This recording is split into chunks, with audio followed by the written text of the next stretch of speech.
Today we are talking exposure. How do you set your settings to make sure that your shot is not too underexposed or overexposed? Now before we go into technique, it's best that you understand the term dynamic range. To keep things simple, dynamic range is your camera's ability to capture highlight and shadow detail. A better camera can capture details in a blown out sky better than a cheaper camera can. There are three kings of exposure: aperture, shutter speed, and ISO. All three of these will brighten up or darken your image, but they will also affect your shot in different ways. Let's start with number one, aperture. Aperture is measured in f-stops, which is this number right here. The aperture measures how much light hits your sensor by physically opening and closing the iris of the lens. The higher the f-stop, the more closed up the iris is, letting in less light, and the lower the f-stop, the more open the iris is, letting in more light.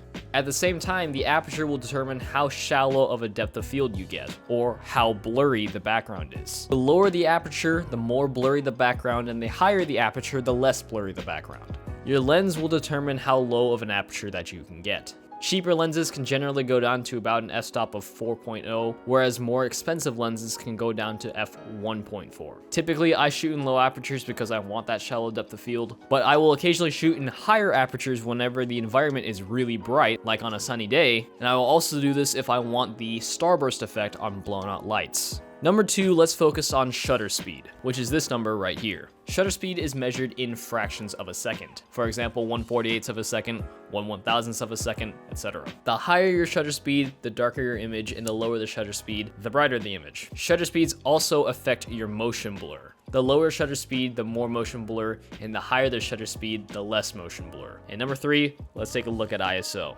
this number right here. ISO basically refers to your camera sensor's sensitivity to light. The higher your ISO, the brighter your image, and the lower your ISO, the darker the image. However, ISO is what can easily destroy your image if you don't monitor it well, because the higher the ISO, the more grain you introduce into your footage. You want to typically keep your ISO as low as possible, preferably not above 800 ISO in most cameras. Now obviously other cameras do better with grain and higher ISOs, but either way ISO should always be used as a last resort in terms of exposure. Alright, I know that was a lot of information, but let's give you guys a starting point. Your shutter speed should always be double your frame rate. 24 frames a second, 48 shutter speed.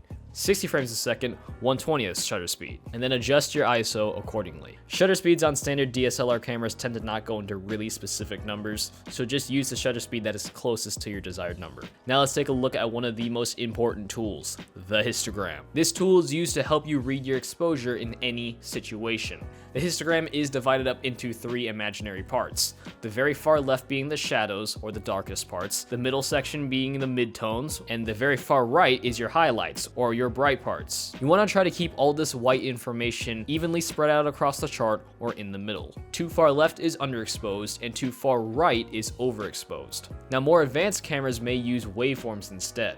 This is the same thing, just instead of left to right, it's up and down. The top is the highlights, the middle is the midtones, and the bottom is the shadows. Same principle applies, you want to try to keep all that information in the middle. Now sometimes you're going to have extremely blown out highlights, like a window or the sun. This is okay, just expose for your subject and you will be okay. Now here's how I expose for almost every situation. First, I start with my ISO as low as it can go, around 100 ISO. I check my shutter speed and make sure that it is double my frame rate. In this case, I'm shooting 24 frames a second, so I need to be at 48 shutter speed. I will then take a look at my histogram to determine if my shot is underexposed or overexposed. Using my aperture, I will adjust accordingly. Usually, I will try to keep my aperture as low as it can possibly go. In most indoor shoots, I will always shoot at less than or equal to f2.8. If your lenses don't allow your apertures to go that low, just shoot in as low of an aperture as you can. If at this point my image still doesn't look the way I want it to, I will adjust my ISOs until everything is properly exposed. Now keep in mind, these are just the general rules when it comes to exposure that are made to be broken. For example, your shutter speed doesn't always have to be double your frame rate. However, you should obviously know these rules before you go out and break them. Hope you got something out of this video. Be sure to check out our free filmmaking training to learn more filmmaking tips on how to improve your indie films for the masses. Click the link in the description below to learn more.